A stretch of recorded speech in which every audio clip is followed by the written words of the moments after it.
My name is Isaiah, one of the CG leaders here at Cornerstone.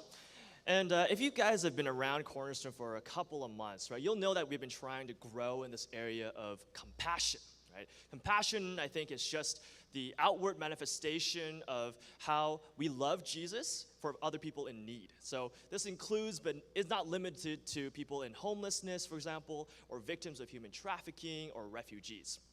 Right? And our church, if you've been one of our community groups, you may be going through a study, a book study to learn how to help people without hurting them. So just a show of hands, right? Who in our church is going through this all-church study? Just show of hands. Good number of you, good number of you. Okay, so today I want to share with you a story of one of our CG leaders, Rosanna, who recently visited the detention center down in Tacoma. This detention center is for people who are at risk of being deported. Okay, so their circumstances vary, but some of them are actually seeking asylum from various hardships in their own countries. And World Relief is one of our nonprofit partners, and they actually host church services in this detention center in multiple different languages. And so Rosanna, with a few others in our church, has visited the center. And I want to show you a clip of her being interviewed by my wife, Pam, about her experiences. So please go ahead and roll that.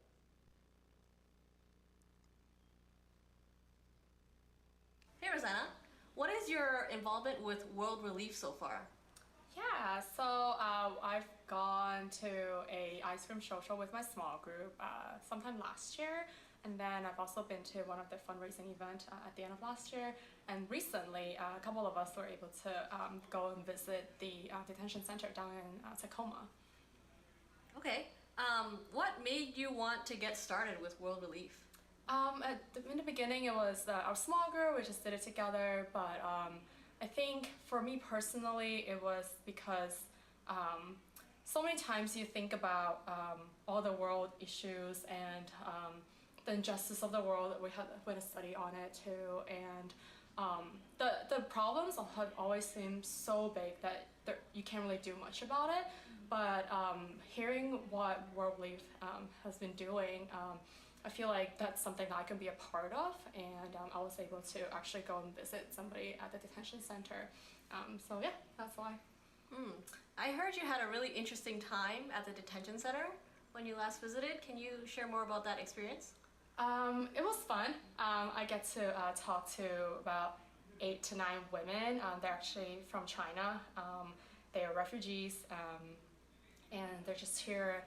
They're going to be in the detention center for they don't know how long, but a sister and I were able to just have a really good conversation with each one of them, and we're actually able to share the gospel. We're able to share about Jesus, who Jesus is, and what's the Trinity and Christianity, and what's the difference between being a Christian and being in other religion and other faith. So that was really cool. Yeah, that sounds really awesome. Through this experience, starting off with your small group and now going to the detention center, and how do you feel God has encouraged you while you're serving in this way?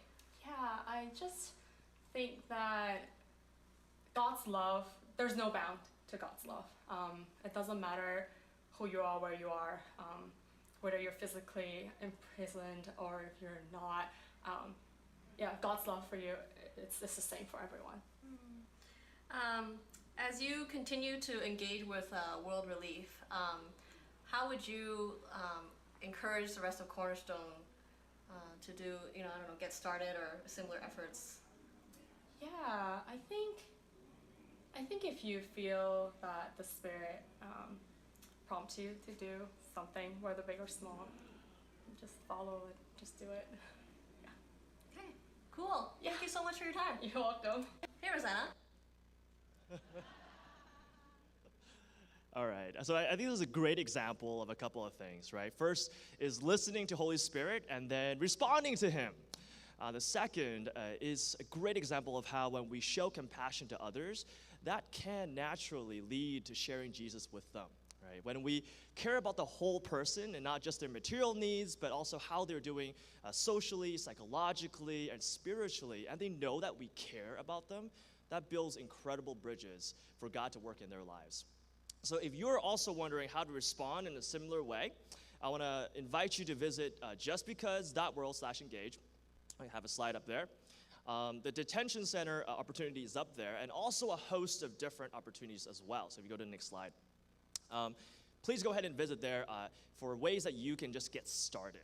Okay. One particular opportunity that I want you to pay attention to is the Good Neighbor team. So next slide. This is a fantastic opportunity with World Relief where a group of volunteers can come alongside a family of refugees, all right, that are trying to get settled in Seattle. And so you might be helping them find a job, helping them find an apartment, find a home, and generally feel welcome in the community. And you get to do it as a group, right? So you're not alone in this. I think it's an excellent opportunity for you and your community group just to get involved in ways to help without hurting and to do it in community. So if you're interested, go ahead and go to justbecause.world/goodneighbor to sign up. And if you have any more questions, come and find me. Thank you.